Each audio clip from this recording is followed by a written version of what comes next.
Alright, buckle up, because today we're diving headfirst into a subject that's been debated, discussed, and dissected for millennia, the Ten Commandments.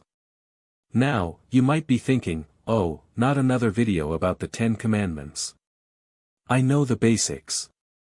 But trust me, this isn't your Sunday school lesson. We're going to do something different. We're going to expose the biggest misconceptions, the most common mistakes people make when it comes to understanding and, crucially, applying these timeless principles to their everyday lives. This isn't just about reciting a list. We're going to peel back the layers, challenge your assumptions, and hopefully, leave you with a fresh perspective on what these ancient words truly mean in the 21st century. Think of it as a deep dive, a critical analysis, a journey into the heart of what makes these commandments so enduringly relevant. So, what's the plan? Well, first, we'll tackle the fundamental misunderstanding that often colors our view of the Ten Commandments, the idea that they're merely a set of arbitrary rules designed to restrict us. We'll challenge that notion and show you how, in reality, they offer a framework for a truly fulfilling and free life. Many people see them as a cage, but will argue they're actually a key to unlock a richer, more meaningful existence. We're going to break down each of the commandments, one by one. We'll start with the first, often misunderstood commandment, and then move systematically through the list. For each one, we'll identify the most common misconceptions, those surface-level interpretations that often miss the deeper meaning. We'll expose those errors in thinking, and then we'll dig deep into the true, often surprising, implications of each commandment. For example, we'll explore how "thou shalt not have other gods before me" isn't just about avoiding other religions. We'll see how it extends to prioritizing anything above God, your career, your relationships, even yourself. We'll look at how the pursuit of success, the obsession with status, and the relentless drive for material possessions can become modern-day idols. Then, we'll move on to the commandment about graven images, and we'll unpack how it's not just about avoiding statues. We'll see how it speaks to the dangers of idolatry in all its forms, including the worship of celebrity, the obsession with image, and the allure of fleeting trends. We'll also tackle the commandment about taking the Lord's name in vain, and we won't limit our discussion to just swearing. We'll delve into the broader implications of misusing God's name, including hypocrisy, empty promises, and the erosion of trust. We'll delve into the often misunderstood commandment of the Sabbath, debunking the myth that it's only about strict observance of a particular day. We'll explore the importance of rest, reflection, and prioritizing what truly matters in life. And we'll continue this process, unpacking each commandment, revealing the common mistakes, and offering a fresh perspective on their deeper meanings. We'll tackle the implications of honoring your parents, valuing life, avoiding adultery, not stealing, not bearing false witness, and not coveting. Finally, we'll bring it all together. We'll look at how we can apply these ancient principles to navigate the complexities of the 21st century. We'll provide practical examples, and discuss how these commandments relate to different faiths and secular ethics. We'll explore how these principles are viewed and interpreted across various belief systems, highlighting common ground and potential areas of divergence. So, get ready to challenge your assumptions, expand your understanding, and maybe even change the way you live your life. By the end of this video, you'll see that the Ten Commandments aren't just a list of rules, they're a roadmap to a meaningful life. Let's get started. Hey everyone, and welcome. Today we're diving deep into a topic that's both ancient and incredibly relevant, the Ten Commandments. But we're not just going to recite them. We're going to uncover the biggest misconceptions and mistakes people make about understanding and applying these timeless principles in their lives. Get ready to challenge your assumptions. You see, these aren't just some dusty relics of the past, etched in stone and meant to be admired from afar. They're a vibrant, living set of guidelines, a moral compass pointing us toward a better, more fulfilling life. But somewhere along the way, we've lost sight of that. We've allowed them to become, well, misunderstood. And that misunderstanding, that misapplication, is what we're here to dismantle today. We're going to peel back the layers of centuries of interpretation, misinterpretation, and just plain wrong assumptions. We're going to challenge the way you think you understand these commandments. Prepare to have your perspective shifted, because we're going to expose the common pitfalls, the surface-level readings that miss the true depth and power of these ancient words. Think of it this way: the 10 Commandments are like a complex, multi-layered work of art. Many people glance at the surface, see a few familiar shapes, and assume they understand the whole piece. But the true beauty, the profound meaning, lies in the details, in the brushstrokes, in the hidden symbolism that only reveals itself with careful study and contemplation. And that's exactly what we're going to do. We're going to delve into those details. We're going to examine the brushstrokes. We're going to uncover the hidden symbolism. And in doing so, we're going to unlock a deeper understanding of how these commandments can transform your life. So, what's the first, most fundamental mistake people make? It's this: viewing the 10 Commandments as a list of arbitrary rules. A rigid set of "thou shalt nots" designed to stifle our freedom, to limit our enjoyment, to make life a constant struggle against temptation. It's the perception that these commandments are a burden, a cage, something to be endured rather than embraced. But that couldn't be further from the truth. The reality is that the 10 Commandments, far from being restrictive, are actually a framework for freedom. They are a guide to living a life of purpose, integrity, and genuine happiness. They're not about what you can't do, they're about what you can become. They're not about limiting your experience, they're about enriching it. Think about it. What are the things that truly hold us back? What are the obstacles to a fulfilling life? Is it the things we can't do, or is it the things we do? Is it the commandments themselves, or is it the consequences of ignoring them?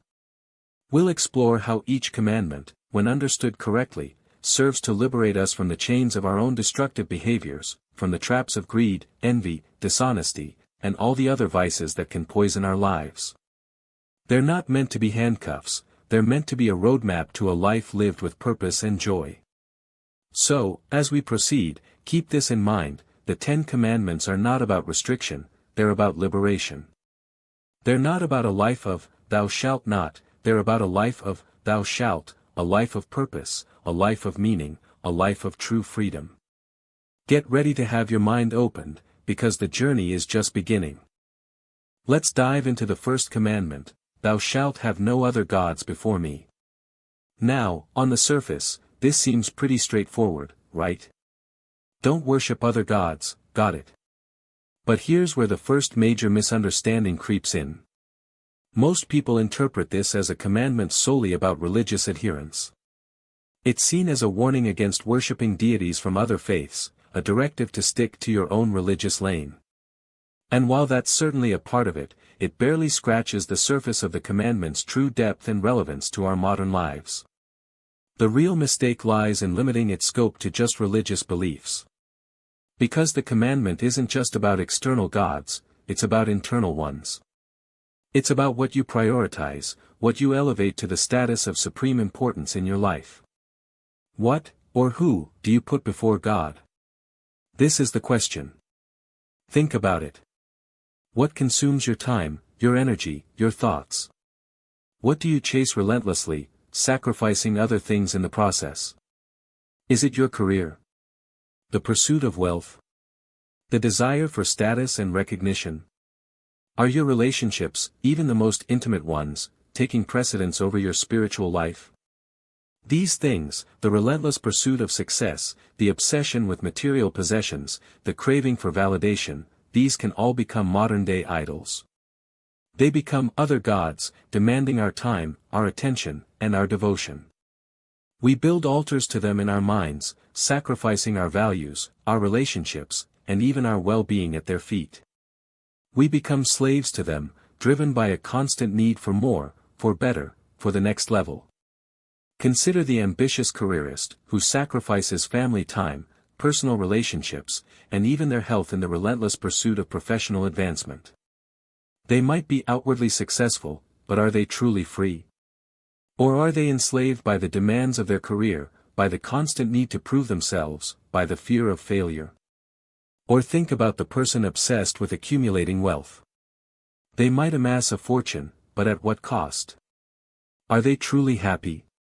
Or are they constantly worried about losing what they have, constantly driven to acquire more, never satisfied, always seeking the next financial milestone? Their wealth becomes their god, and they live in service to it. Then there's the person who prioritizes relationships above all else, even to the detriment of their own well-being. They may constantly seek external validation and approval, becoming overly reliant on the opinions of others, and neglecting their own spiritual growth and personal development. They are enslaved by the need to please others, sacrificing their own integrity and authenticity in the process. The commandment, "Thou shalt have no other gods before me," isn't just a warning against worshipping statues or other deities. It's a profound call to self-awareness. It's a challenge to examine what we truly value, what we truly prioritize, and what we're allowing to control us. It's an invitation to break free from the chains of our modern idols, to reclaim our time, our energy, and our focus, and to center our lives around what truly matters: faith, love, compassion, and service to others. So, the next time you hear this commandment, don't just think about other religions. Think about your own life. Think about what you're putting before God. Because the biggest mistake isn't just worshipping a false god, it's allowing anything to eclipse the source of all goodness, the source of true meaning, the source of genuine freedom. It's a call to examine the idols we've created, to dismantle them, and to recenter our lives around what gives us true and lasting fulfillment. And that, my friends, is the first step on the path to a truly meaningful life. Alright, let's move on to the next commandment, the one that follows right on the heels of the first: "Thou shalt not make unto thee any graven image." Now, this one often gets reduced to a simple warning against having statues or idols in your home. And while that's certainly part of the message, it's a bit like saying that the Mona Lisa is just a painting of a woman. You're missing the depth, the nuance, the true artistry. The common mistake here is to take this commandment at face value, to see it as a literal prohibition against physical representations of deities. But if you dig a little deeper, you'll see that it's about so much more than just avoiding statues. It's about avoiding idolatry in all its forms. And that, my friends, is a concept that's incredibly relevant to our modern lives. Think about it. In a world saturated with images, with advertising, with social media, we are constantly bombarded with representations of what we should want, what we should strive for, what we should be. We are surrounded by carefully crafted images designed to manipulate our desires, to make us covet what others have, to make us feel inadequate if we don't possess the latest trends, the newest gadgets, the perfect bodies. And that, my friends, is where this commandment truly shines. It's not just about avoiding literal idols, it's about recognizing the idols of our modern age. It's about understanding the subtle ways in which we are being encouraged to worship things that are ultimately fleeting, superficial, and ultimately, unsatisfying. Consider the worship of material possessions. How many of us are driven by the desire to acquire more, to own the latest car, the biggest house, the most expensive clothes? We chase these things, believing that they will bring us happiness, fulfillment, and status. But the reality is often quite different. We get the things we desire, only to find that the feeling of satisfaction is fleeting. The next desire, the next acquisition, is always just around the corner, leaving us in a perpetual state of wanting. We become slaves to our possessions, constantly working to maintain them, to upgrade them, to impress others with them. And in the process, we sacrifice our time, our energy, and our relationships at the altar of consumerism. Then there's the worship of celebrity. In our society, fame and image have become incredibly powerful forces. We are obsessed with celebrities, with their lives, their appearances, their achievements. We follow them on social media, read about them in magazines, and watch their every move. We aspire to be like them, to have their fame, their fortune, their perfect lives. But the reality is often a carefully constructed facade. The lives of celebrities are often filled with as much, if not more, pain, pressure, and emptiness as the lives of anyone else. We project our desires and insecurities onto them, and in doing so, we create idols, worshipping images that are often far from the truth. And what about the worship of image itself? In our increasingly image-conscious society, appearance has become paramount. We are constantly bombarded with messages about how we should look, how we should dress, how we should present ourselves to the world. We spend hours in front of the mirror, scrutinizing our flaws, striving for perfection.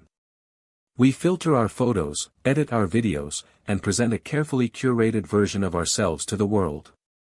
We become obsessed with projecting an image, with maintaining a facade, and in the process, we lose touch with our true selves. We become slaves to the image, sacrificing our authenticity and our inner peace in the pursuit of external validation. The commandment, "Thou shalt not make unto thee any graven image," is a powerful reminder to examine what we are truly worshipping. It's a call to look beyond the surface, beyond the superficial, beyond the fleeting trends and carefully constructed images. It's an invitation to cultivate a deeper sense of self, to find fulfillment in things that are truly meaningful, and to resist the allure of idolatry in all its forms. It's a reminder that true beauty and lasting happiness come not from external validation, but from within. It's about recognizing the idols of our time, and choosing not to bow down. It's about finding freedom in rejecting the images that would control us and embracing the true essence of who we are. Moving on to the next commandment, the one that often gets a bit, well, misunderstood: "Thou shalt not take the name of the Lord thy God in vain." Now, the common mistake here is pretty clear. Most people think this commandment is just about swearing, about using God's name as a curse word. And while that's certainly a part of it, it's only the tip of the iceberg.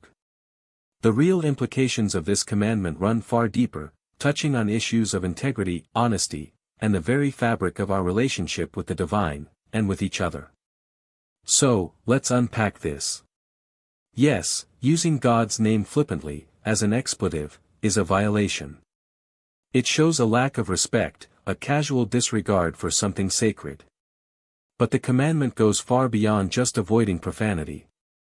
It speaks to a broader issue: the misuse of God's name, and by extension, the misuse of anything that represents truth, goodness, and righteousness.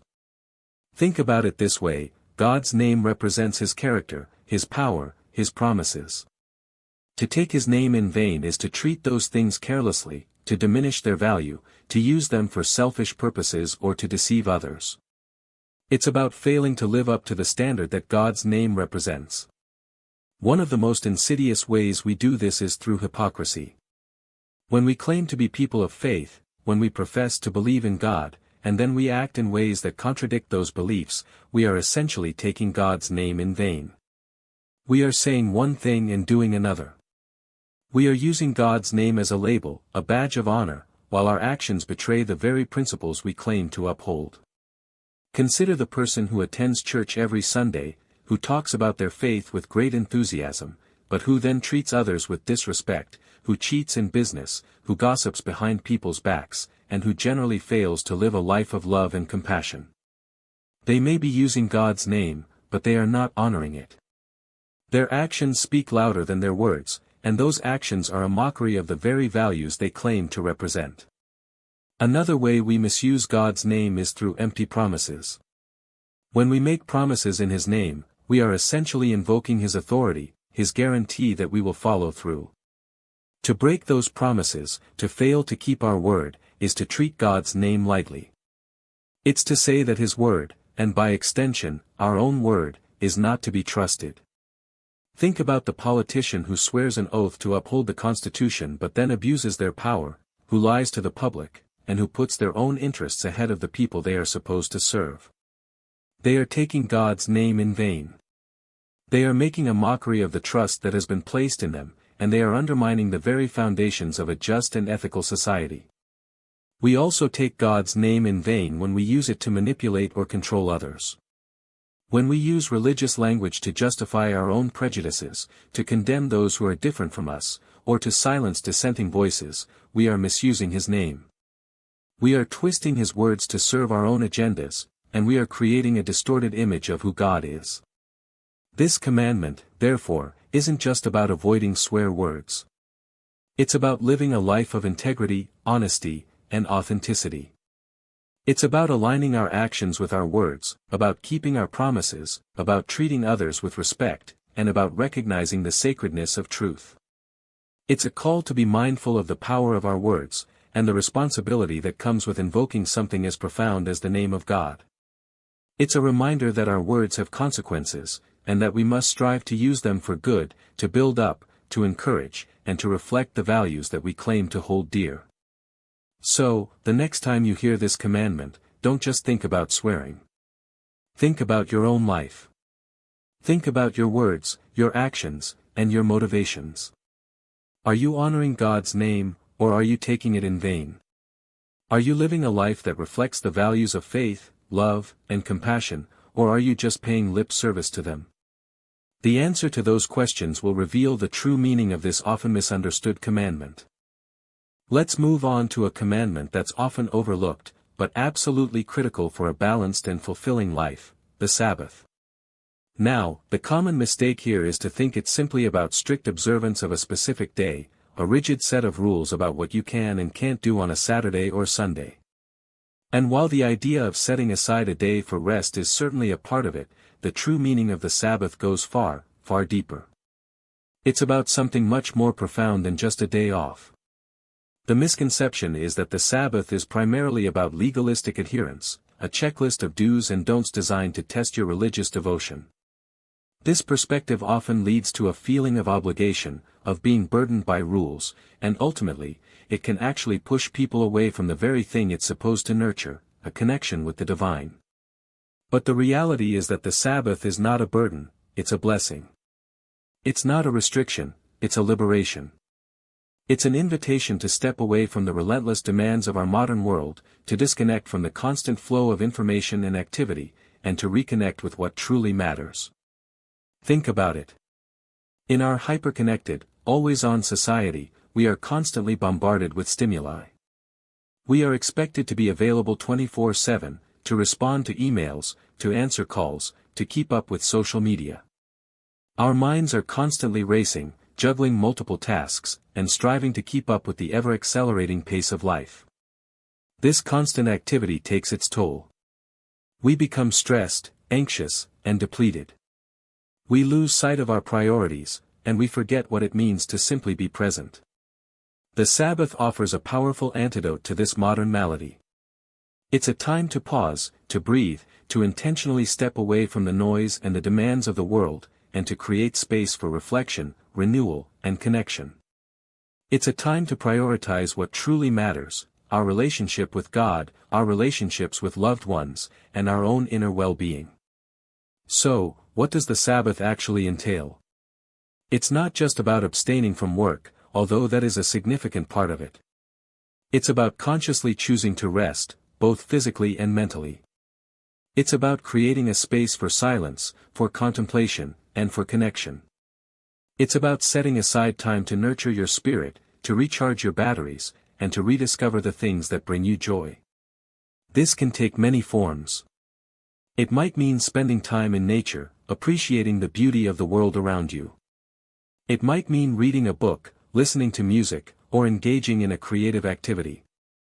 It might mean spending quality time with loved ones, sharing meals, having conversations, and simply being present with each other. It could mean volunteering your time to help others. It could mean praying, meditating, or practicing mindfulness.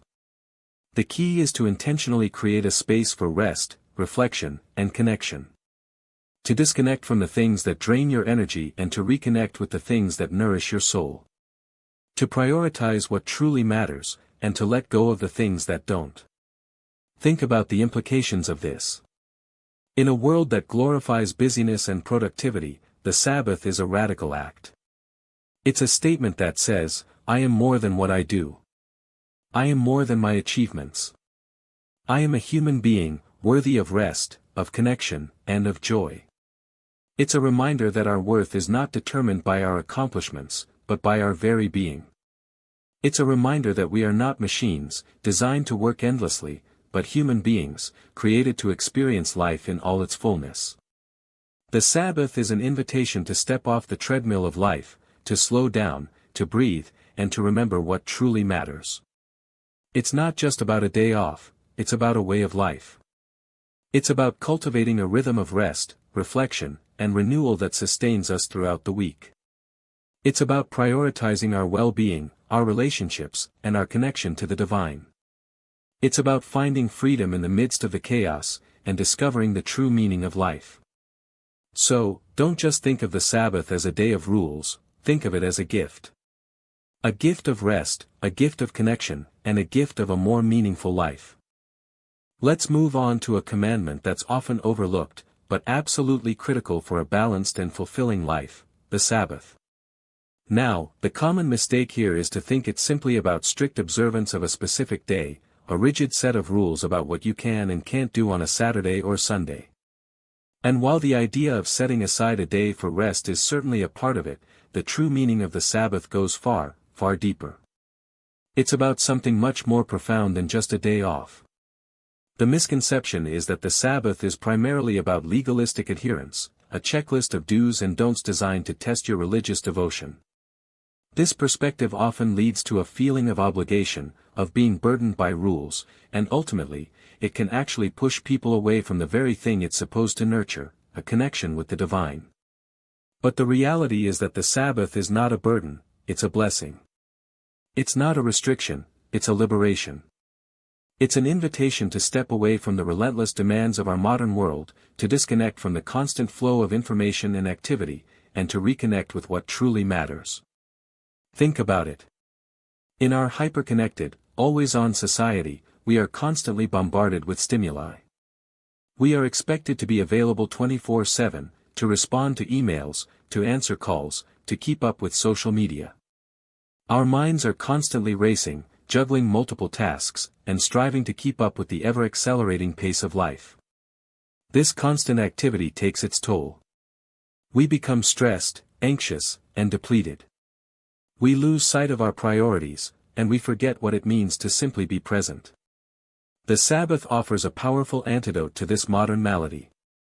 It's a time to pause, to breathe, to intentionally step away from the noise and the demands of the world, and to create space for reflection, renewal, and connection. It's a time to prioritize what truly matters, our relationship with God, our relationships with loved ones, and our own inner well-being. So, what does the Sabbath actually entail?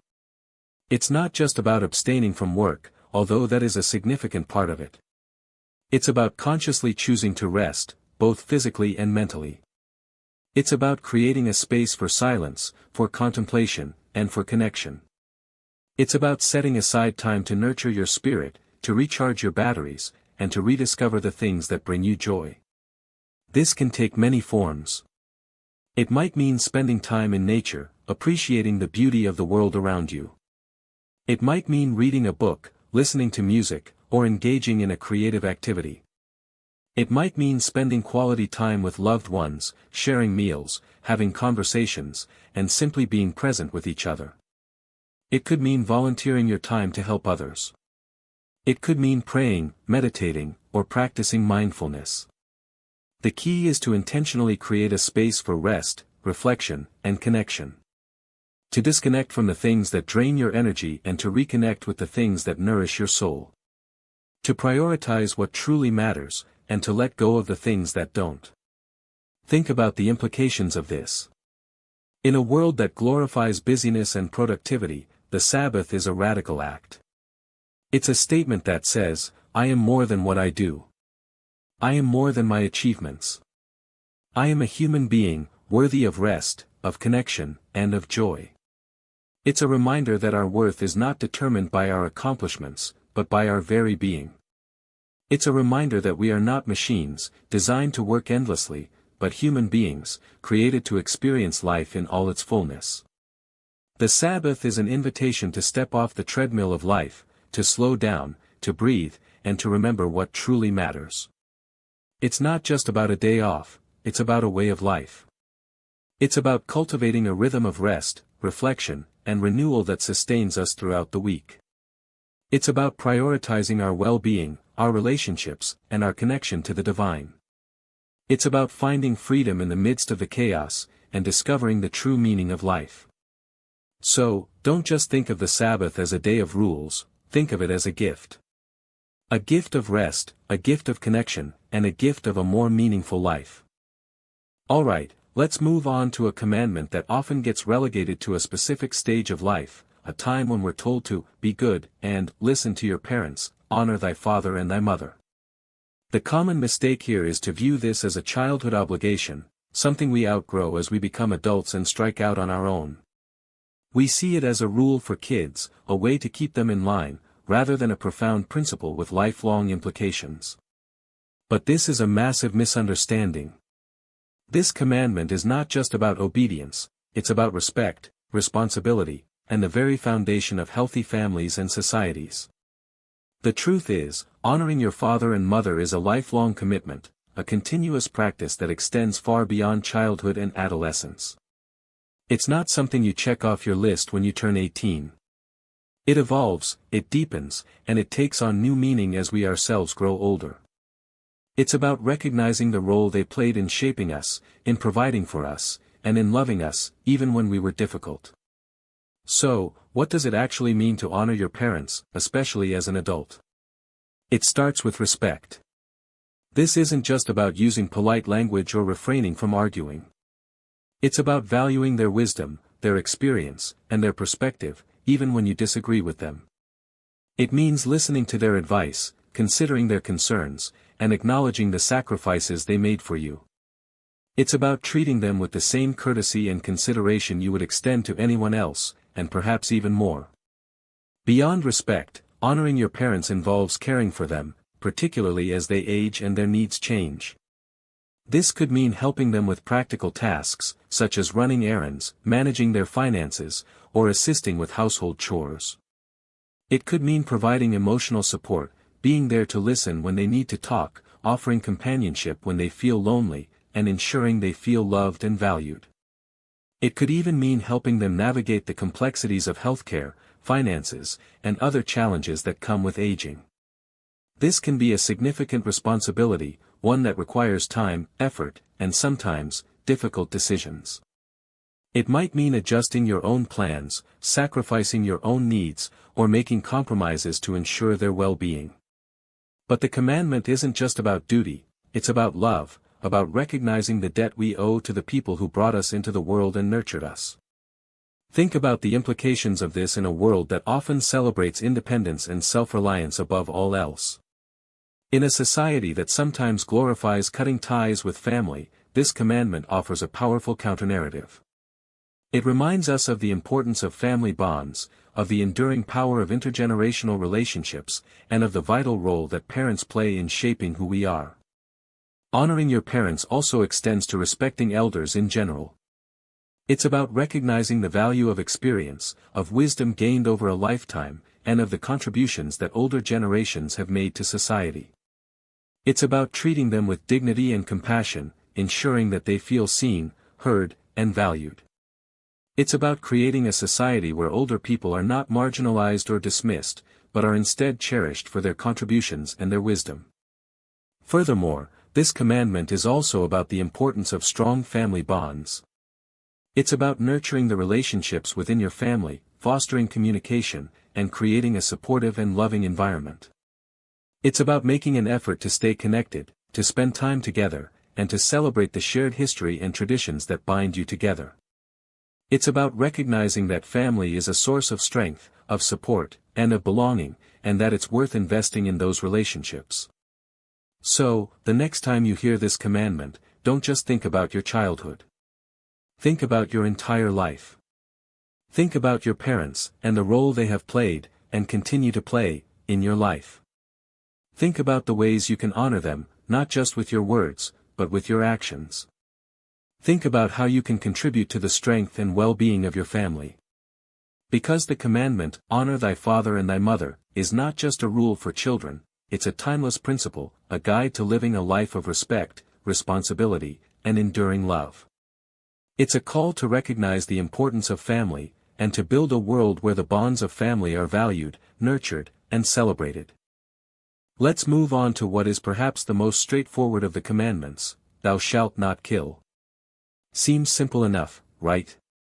Don't take another person's life.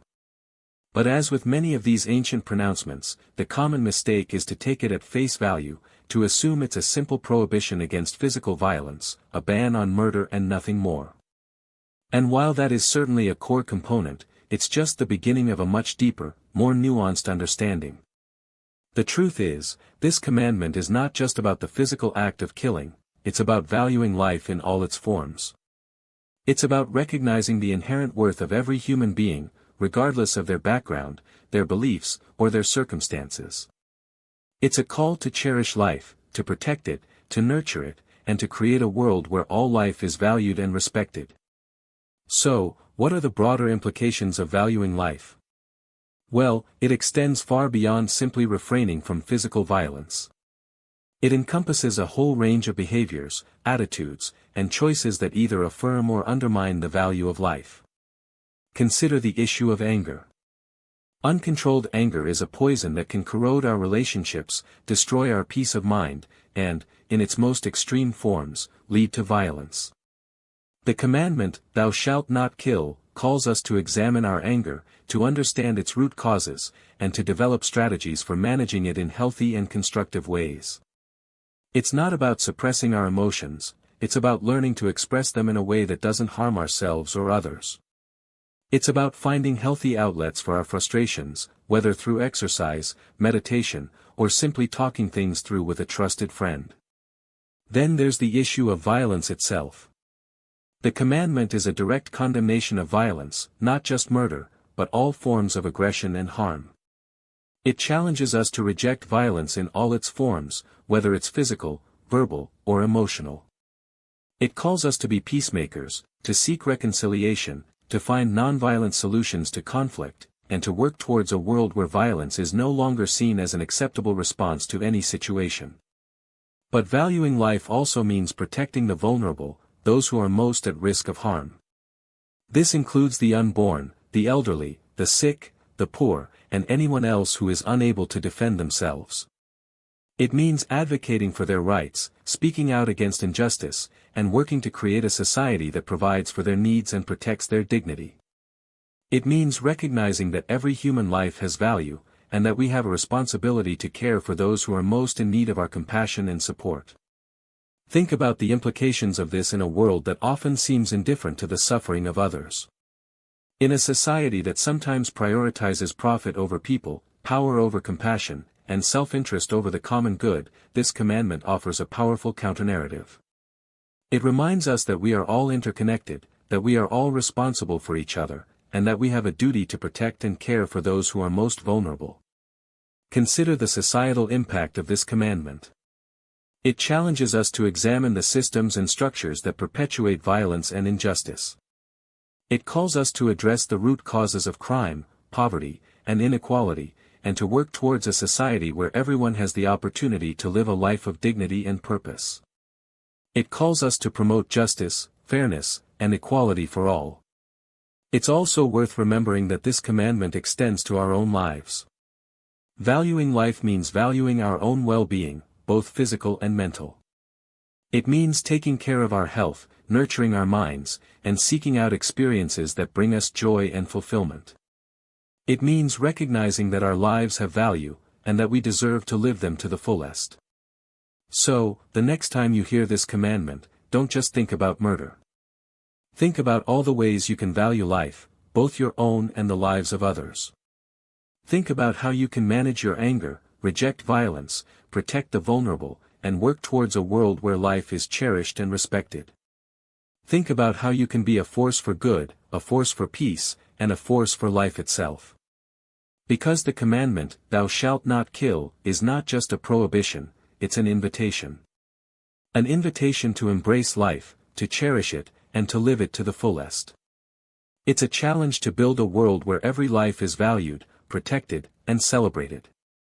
Alright, let's move on to a commandment that often sparks debate and, frankly, a lot of misunderstanding: "Thou shalt not commit adultery." Now, the common mistake here is to reduce this to a simple discussion about sexual fidelity, a black and white issue of cheating or not cheating. And while the act of adultery is certainly central to the commandment, it's just the tip of a much larger iceberg. The true meaning, the deeper implications of this ancient principle extend far beyond the bedroom and into the very heart of our relationships, our commitment, and our ability to build lasting trust. The problem with focusing solely on the act of adultery is that it overlooks the underlying issues that lead to it in the first place. It ignores the emotional, relational, and spiritual context that gives the commandment its true power. It's like looking at a single brushstroke on a painting and claiming to understand the entire artwork.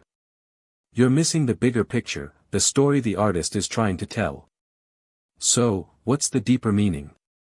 It's about safeguarding the sanctity of relationships, about protecting the emotional and spiritual bonds that hold us together. It's about recognizing the importance of commitment, not just in a legal or contractual sense, but in a deep, heartfelt way. It's about understanding that healthy relationships are built on trust, on mutual respect, and on a shared commitment to each other's well-being. Think about it this way: adultery isn't just about the physical act. It's often a symptom of a deeper problem within a relationship. It can be a sign of unmet needs, of emotional distance, of a lack of communication, or a breakdown in trust. It can be a cry for help, a desperate attempt to find connection and validation outside the relationship. So, instead of just focusing on the act itself, we need to examine the root causes. What leads people to stray? What are the vulnerabilities within a relationship that make it susceptible to infidelity? Is it a lack of communication? A feeling of being unappreciated? A sense of loneliness or boredom? Are there unresolved conflicts or unspoken resentments?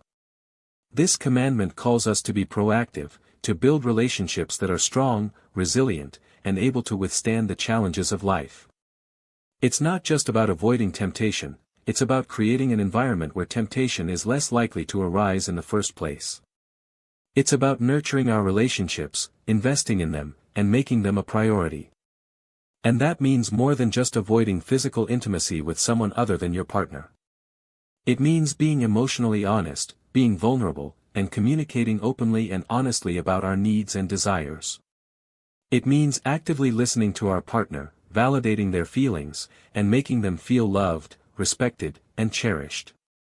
It also means setting healthy boundaries, both within and outside the relationship. It means being mindful of our interactions with others, and avoiding situations that could compromise our commitment to our partner. It means being responsible for our own emotional well-being, and seeking support when we need it, rather than looking for it outside the relationship. Consider the importance of trust. Trust is the bedrock of any healthy relationship.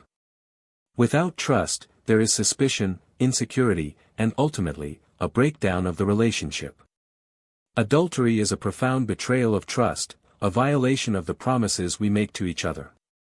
It can shatter a relationship beyond repair, leaving lasting scars on both partners. This commandment, therefore, challenges us to build relationships where trust is nurtured and protected. It calls us to be trustworthy ourselves, to be honest, reliable, and consistent in our actions. It encourages us to create a safe space where our partners feel comfortable sharing their vulnerabilities, their fears, and their dreams. It's also about recognizing the importance of healthy relationships in general. This commandment isn't just about marriage or committed partnerships. It applies to all of our relationships, from our friendships to our family connections. It's about treating others with respect, kindness, and integrity. It's about being true to our word, and honoring the commitments we make. The commandment, "Thou shalt not commit adultery," is not just a prohibition, it's an invitation. An invitation to build stronger, more meaningful relationships. An invitation to cultivate trust, to communicate openly, and to create a space where love can flourish. It's a call to recognize the importance of commitment, not just in a legal sense, but in a deep, heartfelt way. It's a challenge to live a life of integrity, to be true to our values, and to build relationships that are both fulfilling and enduring. So, the next time you hear this commandment, don't just think about the act itself. Think about the deeper meaning, the importance of commitment, the power of trust, and the beauty of healthy relationships. And ask yourself, am I building relationships that honor this commandment, or am I neglecting the very foundations of love, trust, and commitment? Alright, let's move on to a commandment that's surprisingly relevant in our modern, often materialistic, world: thou shalt not steal. Now, the common mistake here is to think of this as a simple prohibition against physical theft: don't take something that doesn't belong to you, end of story. And, of course, that's a core element. But, as we've seen with the other commandments, the true meaning of, thou shalt not steal, goes far, far deeper. It's about so much more than just shoplifting or robbing a bank. The real power of this commandment lies in its broad application to all forms of dishonesty, all violations of trust, and all acts that deprive others of what is rightfully theirs. It's a call to live a life of integrity, to be honest in our dealings, and to respect the rights of others. It's a principle that touches nearly every aspect of our lives, from the smallest everyday transactions to the largest financial institutions. Think about it. Stealing isn't just about taking a physical object. It can manifest in countless ways. It can be about withholding information, about deceiving others, about taking advantage of their vulnerabilities. It's about gaining an unfair advantage, about exploiting others for our own benefit. Let's consider the nuances of honesty. Honesty is more than just not lying. It's about being truthful in all our interactions, about being transparent in our dealings, and about being genuine in our relationships. It's about telling the truth, even when it's difficult, even when it's inconvenient, even when it might cost us something. Think about the implications of dishonesty in our professional lives. How many times have we heard about companies engaging in fraudulent practices, about executives manipulating financial statements, or about employees cutting corners to boost profits? These are all forms of stealing, of taking something that doesn't belong to them, the trust of their customers, the integrity of their business, and the financial well-being of their stakeholders. Consider the ethical implications of financial dealings. The commandment, thou shalt not steal, challenges us to examine our financial practices, to ensure that they are fair, transparent, and ethical. Are we paying our employees a fair wage? Are we treating our customers with respect? Are we engaging in practices that exploit others for our own gain? Are we investing in companies that align with our values, or are we turning a blind eye to unethical behavior in the pursuit of profit? Then there's the realm of intellectual property. In our increasingly digital world, intellectual property, ideas, inventions, creative works, is a valuable commodity. Stealing in this context can mean copyright infringement, plagiarism, or the unauthorized use of someone else's ideas.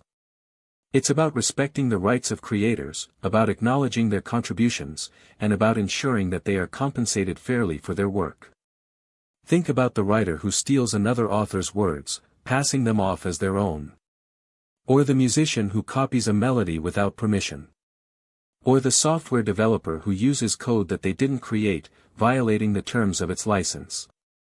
These are all forms of stealing, of taking something that doesn't belong to them, the creativity, the effort, and the intellectual property of others. But, thou shalt not steal, also extends to the smaller, everyday acts of dishonesty that we might be tempted to overlook. It's about not cheating on our taxes, not exaggerating our expenses, not taking advantage of loopholes in the system. It's about being honest in our relationships, about being faithful to our commitments, and about keeping our word. It's about recognizing that even the smallest acts of dishonesty can have a ripple effect, eroding trust, damaging relationships, and undermining the very fabric of our society.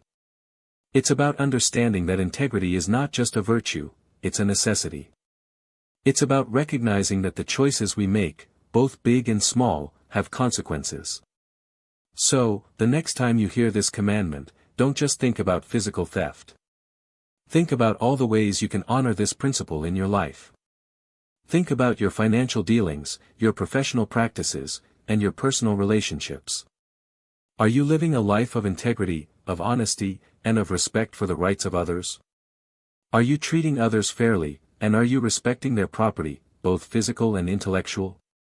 Are you contributing to a world where trust is valued, where honesty prevails, and where everyone is treated with dignity and respect? Because the commandment, thou shalt not steal, is not just a prohibition, it's an invitation. An invitation to build a life of integrity, a life of honesty, and a life of respect for the rights of others. It's a call to create a world where fairness, justice, and ethical behavior are not just ideals, but the very foundations of our society. It's a challenge to live a life that reflects the highest values of humanity, and to build a world where everyone can thrive. Alright, let's turn our attention to a commandment that speaks directly to the power we wield every single day: thou shalt not bear false witness. This one is all about the weight of words, the impact of our communication, and the devastating consequences of spreading lies. The common mistake here. Many people think this is solely about lying in a courtroom, about perjury. And while that is certainly a part of it, it's a very narrow interpretation of a commandment that has far-reaching implications for how we interact with each other, how we build relationships, and how we shape the world around us. The truth is, this commandment goes far beyond legal proceedings. It's about truthfulness in all its forms. It's about the responsibility we have to speak honestly and accurately in every aspect of our lives, from casual conversations to formal declarations. It's a call to be mindful of the power of our words, and to understand that they can build up or tear down, heal or harm, create connection or sow division. So, what are the dangers of bearing false witness? Well, let's start with the most insidious: gossip. Gossip is the casual spreading of rumors, speculation, and often, negativity about others. It's the whispered conversations behind closed doors, the sharing of information that may or may not be true, and the judgment that often accompanies it. Gossip is a form of bearing false witness because it often involves misrepresenting someone, spreading inaccurate information, and damaging their reputation. It's a subtle form of violence, a way of hurting others with our words. Think about the last time you were involved in gossip. Were you sharing verifiable facts, or were you speculating, assuming, and perhaps embellishing the truth? Were you acting out of kindness, or were you motivated by a desire to feel superior, to gain attention, or to simply pass the time? Gossip can be incredibly addictive, but it's also incredibly destructive. It erodes trust, damages relationships, and creates a climate of suspicion and negativity. Then there's slander. Slander is a more formal form of bearing false witness. It involves making false and malicious statements about someone with the intent to harm their reputation. Unlike gossip, which is often informal and casual, slander is deliberate and calculated. It's a conscious effort to damage someone's character, to undermine their credibility, and to cause them harm. Slander can have devastating consequences. It can lead to job loss, social ostracism, and even legal repercussions. It can destroy relationships, ruin careers, and leave lasting emotional scars. It's a form of verbal assault, a way of using words as weapons to inflict pain and suffering. Beyond gossip and slander, bearing false witness also encompasses all forms of dishonesty and deception. It's about lying, exaggerating, distorting the truth, and intentionally misleading others. It's about using our words to manipulate, to control, and to gain an unfair advantage. It's about failing to be truthful in our dealings, whether it's in our personal relationships, our professional lives, or our financial transactions. Think about the implications of this in a world saturated with misinformation.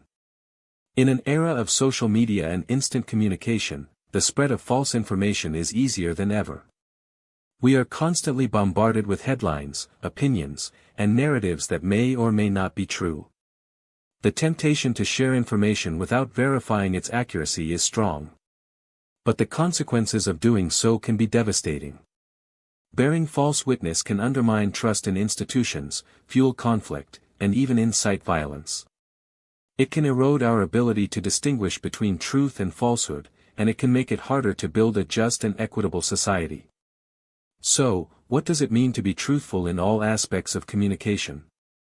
It means making a conscious effort to speak honestly and accurately.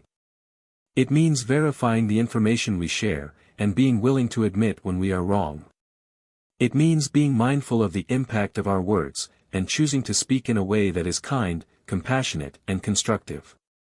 It means being willing to listen to others, to consider their perspectives, and to engage in respectful dialogue, even when we disagree. It means speaking up against injustice, and standing up for the truth, even when it's difficult. The commandment, "Thou shalt not bear false witness," is not just a prohibition, it's an invitation. An invitation to cultivate truthfulness in our lives, to be honest in our communication, and to build relationships based on trust and integrity. It's a call to be mindful of the power of our words, and to use them to build up, to encourage, and to create a more just and compassionate world. It's a challenge to resist the temptation to gossip, to slander, and to deceive, and to instead embrace a life of truth, honesty, and authenticity. So, the next time you speak, ask yourself, am I bearing witness to the truth, or am I bearing false witness? Am I using my words to build up or to tear down? Am I contributing to a climate of trust and understanding, or am I sowing seeds of division and discord? The answers to these questions will reveal the true meaning of this powerful and timeless commandment.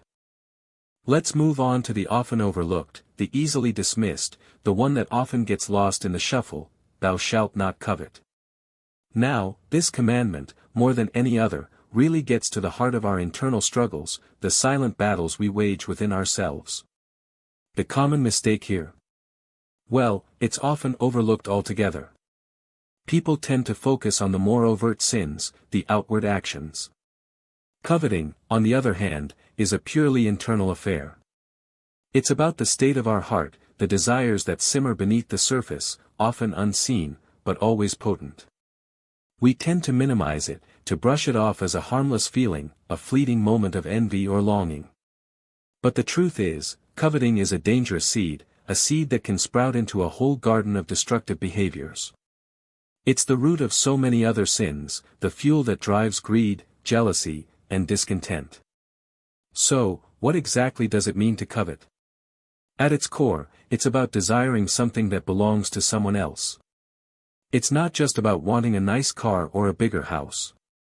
It's about wanting what someone else has, the things they possess, the status they enjoy, the relationships they cherish.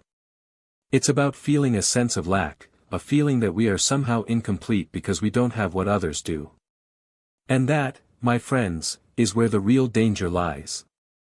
Coveting is the breeding ground for envy. Envy is the resentment we feel toward someone who possesses something we lack.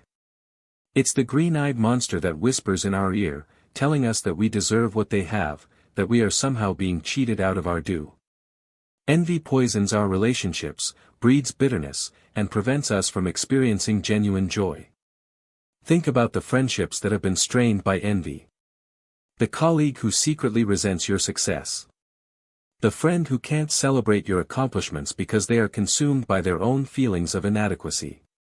Envy creates a climate of competition, a constant need to compare ourselves to others, and a deep-seated fear of being left behind. Coveting also fuels greed. When we covet, we are never satisfied with what we have. We are constantly striving for more, for bigger, for better. We become obsessed with accumulating possessions, with climbing the social ladder, with achieving a higher status. We become driven by a relentless desire for more, and we lose sight of the things that truly matter, our relationships, our values, our inner peace. Greed can manifest in many ways. It can be about the relentless pursuit of wealth, the hoarding of material possessions, or the exploitation of others for personal gain. It can be about a lack of generosity, a reluctance to share what we have, or a willingness to sacrifice others in the pursuit of our own self-interest. And at the heart of both envy and greed lies discontent. When we covet, we are never content with what we have. We are always looking for something more, something better. We are constantly comparing ourselves to others, and we are never satisfied with our own lives. We become trapped in a cycle of wanting, a cycle that robs us of our joy, our peace, and our ability to experience genuine happiness. So, how do we combat the temptation to covet? The answer, my friends, lies in cultivating contentment and gratitude. Contentment is the ability to be satisfied with what we have, to find joy in the present moment, and to appreciate the blessings in our lives. It's about recognizing that our worth is not determined by our possessions, our status, or our achievements. It's about finding fulfillment in our relationships, our values, and our inner peace. Gratitude is the practice of actively acknowledging and appreciating the good things in our lives. It's about focusing on what we have, rather than what we lack. It's about being thankful for our health, our relationships, our opportunities, and all the other blessings that we often take for granted. When we cultivate gratitude, we shift our focus from what we don't have to what we do have. We become less susceptible to envy and greed, and we become more content with our lives. We begin to appreciate the simple things, the small moments of joy, and the everyday blessings that we often overlook. Think about the power of gratitude. It can transform our perspective, heal our relationships, and bring us a sense of peace and contentment.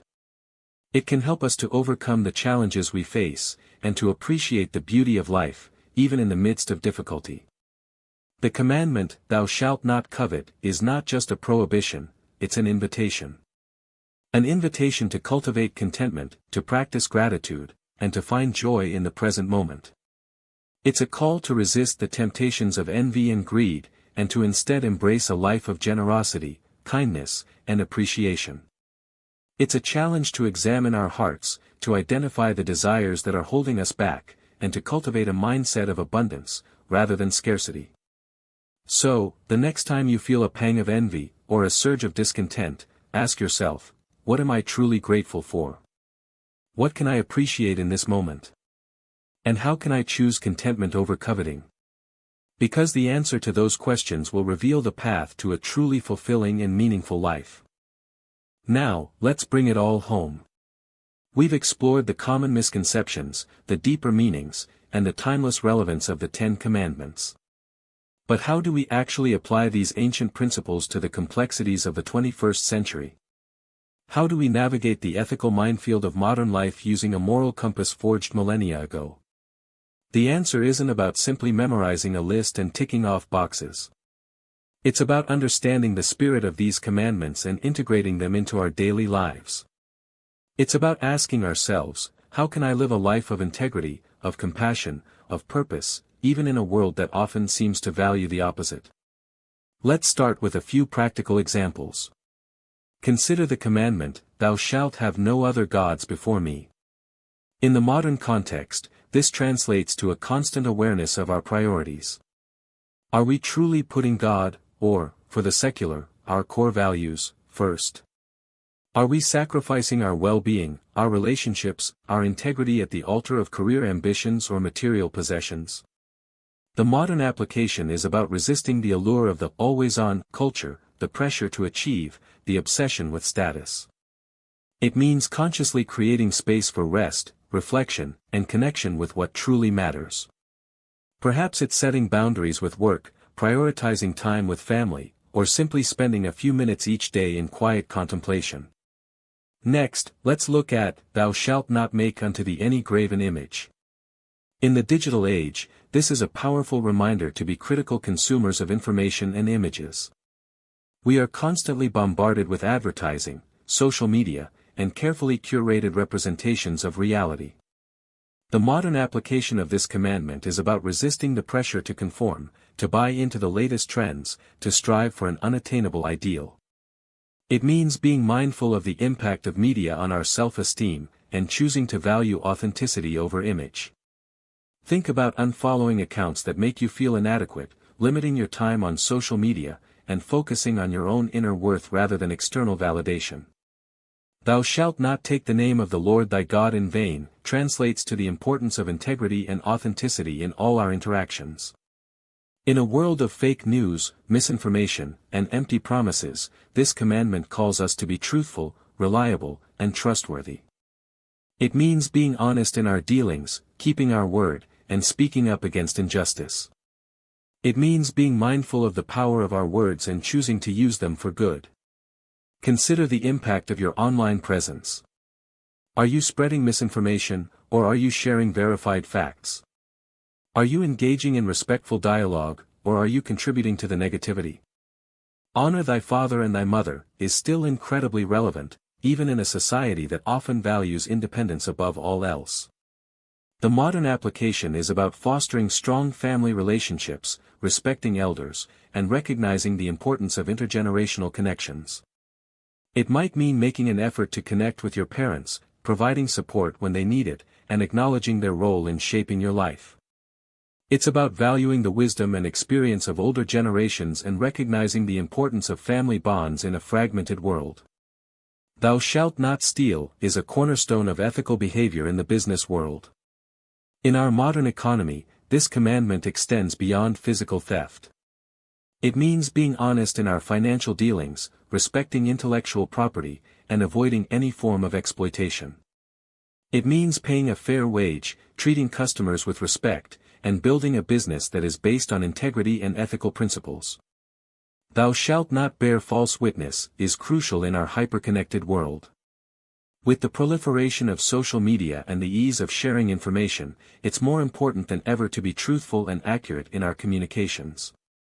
This means verifying the information we share, being mindful of the impact of our words, and avoiding gossip, slander, and other forms of deception. It means promoting truth and accuracy in all our interactions. And finally, "Thou shalt not covet" teaches us the importance of contentment and gratitude. In a consumer-driven society, it's easy to fall into the trap of wanting what others have. The modern application of this commandment is about cultivating a mindset of abundance, appreciating what we have, and finding joy in the present moment. It means resisting the temptation to compare ourselves to others, and instead focusing on our own blessings and opportunities. It means practicing gratitude on a daily basis and recognizing that true happiness comes from within. These are just a few examples. The key is to understand that the 10 Commandments are not just a set of rules, they are a framework for living a meaningful and fulfilling life. By applying these ancient principles to the complexities of the 21st century, we can navigate the ethical challenges we face, build stronger relationships, and create a more just and compassionate world. It's about making conscious choices, practicing ethical behavior, and striving to live a life of integrity, purpose, and genuine happiness. Alright, let's broaden our perspective. We've spent a lot of time dissecting the 10 Commandments, understanding their deeper meanings, and exploring how to apply them in our daily lives. But it's important to acknowledge that these principles aren't confined to a single faith or belief system. They resonate across cultures, religions, and even secular ethical frameworks. So, let's address some common misconceptions about how these commandments relate to different faiths and secular ethics. One of the biggest misunderstandings is the idea that the 10 Commandments are solely a Judeo-Christian construct. While they are central to Judaism and Christianity, their underlying principles are found in many other belief systems. The emphasis on honesty, respect for life, and the importance of community are universal values, reflected in the ethical codes of Hinduism, Buddhism, Islam, and countless other traditions. The specific wording might differ, the rituals and practices may vary, but the core moral principles often align.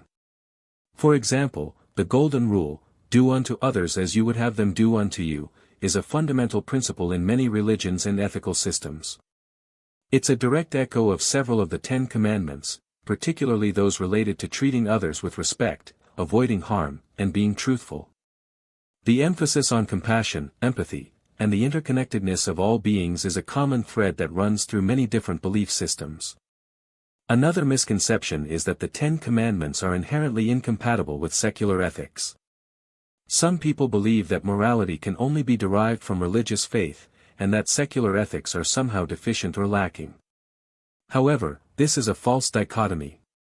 The principles enshrined in the 10 Commandments, honesty, integrity, respect for life, and the importance of justice, are also foundational to secular ethical frameworks. Secular ethics, often based on reason, empathy, and the pursuit of human well-being, frequently arrive at similar conclusions as religious ethics, albeit through a different process. For example, the concept of human rights, which is central to many secular ethical systems, is essentially a modern articulation of the principles found in the 10 Commandments. The right to life, the right to freedom from violence, the right to freedom of thought and expression, all of these are rooted in the fundamental values that underpin the commandments. Consider the field of law. The legal systems of many nations are based on principles that are directly derived from the 10 Commandments. Laws against murder, theft, and perjury are all reflections of the moral principles found in these ancient texts. The emphasis on justice, fairness, and the protection of individual rights is a core tenet of modern legal systems, regardless of their religious or philosophical underpinnings. It's also important to recognize that there are diverse interpretations of the Ten Commandments within different faiths and ethical systems. Even within Judaism and Christianity, there are varying perspectives on how to interpret and apply these principles. Some interpretations are more literal, while others are more metaphorical. Some emphasize the importance of strict adherence to the rules, while others emphasize the importance of compassion and grace. Within secular ethics, there are also different schools of thought, each with its own emphasis and interpretation of moral principles. Some emphasize the importance of individual autonomy, while others prioritize the common good. Some focus on the consequences of actions, while others emphasize the importance of moral character. The key takeaway is that the Ten Commandments are not a rigid, monolithic set of rules. They are a set of profound moral principles that have been interpreted and applied in a variety of ways across different cultures and belief systems. They are a source of inspiration and guidance for people of all faiths and of no faith. They offer a framework for living a life of integrity, purpose, and compassion, regardless of one's religious or philosophical beliefs. Ultimately, the value of the Ten Commandments lies not just in their specific wording, but in the underlying principles they represent. These principles, honesty, respect, responsibility, and compassion, are universal values that are essential for building a just, ethical, and fulfilling society. Recognizing this common ground is crucial for fostering understanding, promoting tolerance, and creating a world where people of all backgrounds can live together in peace and harmony. So, as we conclude this exploration, remember that the Ten Commandments are not just for a specific group of people, they are for all of humanity. So, what have we learned? We've journeyed through the Ten Commandments, peeling back the layers of misunderstanding, and revealing the true, often surprising, power they hold. We've seen how they're not just a list of rules etched in stone, meant to restrict and confine us. Instead, they are a roadmap, a guide, a compass pointing us toward a life of genuine meaning and fulfillment. We've challenged the fundamental misconception that these commandments are arbitrary. We've dismantled the idea that they're about what we can't do. Instead, we've discovered that they are about what we can become. They are about liberation, not limitation. They are about freedom, not bondage. We've seen how the first commandment, "Thou shalt have no other gods before me," isn't just about avoiding other religions. It's a call to examine our priorities, to identify the idols we've created, whether it's career, wealth, relationships, or even ourselves. It's a challenge to break free from the chains of our modern-day idols and to center our lives around what truly matters: faith, love, compassion, and service to others. We've explored how "Thou shalt not make unto thee any graven image" is about recognizing the idols of our age, the allure of material possessions, the worship of celebrity, and the obsession with image. It's an invitation to cultivate a deeper sense of self, to find fulfillment within, and to resist the superficiality that surrounds us. We've understood that "Thou shalt not take the name of the Lord thy God in vain" is about living a life of integrity, of honesty, and of authenticity. It's about aligning our actions with our words, keeping our promises, and recognizing the sacredness of truth. It's a call to be mindful of the power of our words and the responsibility that comes with them. We've recognized that the Sabbath isn't just about a day off, it's about a way of life. It's about cultivating a rhythm of rest, reflection, and renewal that sustains us throughout the week. It's about prioritizing our well-being, our relationships, and our connection to the divine, finding freedom in the midst of the chaos. We've seen that "honor thy father and thy mother" is a lifelong commitment, a continuous practice that extends far beyond childhood. It's about respect, responsibility, and the very foundation of healthy families and societies, recognizing the importance of family bonds. We've grasped that "Thou shalt not kill" is about valuing life in all its forms, not just the physical act. It's about managing our anger, rejecting violence, and protecting the vulnerable. It's about building a world where every life is cherished and respected. We've understood that, "Thou shalt not commit adultery," is about safeguarding the sanctity of relationships, protecting the emotional and spiritual bonds that hold us together, and recognizing the importance of commitment, trust, and healthy relationships. We've explored how "Thou shalt not steal" extends far beyond physical theft, encompassing all forms of dishonesty and violations of trust. It's a call to live a life of integrity, of honesty, and of respect for the rights of others, in both our professional and personal lives. We've learned that "Thou shalt not bear false witness" is about the power of words and the devastating consequences of spreading lies.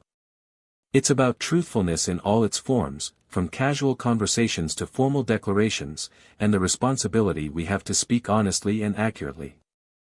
And finally, we've realized that "Thou shalt not covet" is about cultivating contentment and gratitude, resisting the temptations of envy and greed, and finding joy in the present moment.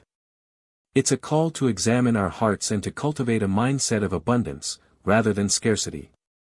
By understanding and applying these principles correctly, we can avoid the common pitfalls that trap so many of us. We can resist the temptations of our modern world, and we can build a life of integrity, of purpose, and of genuine fulfillment.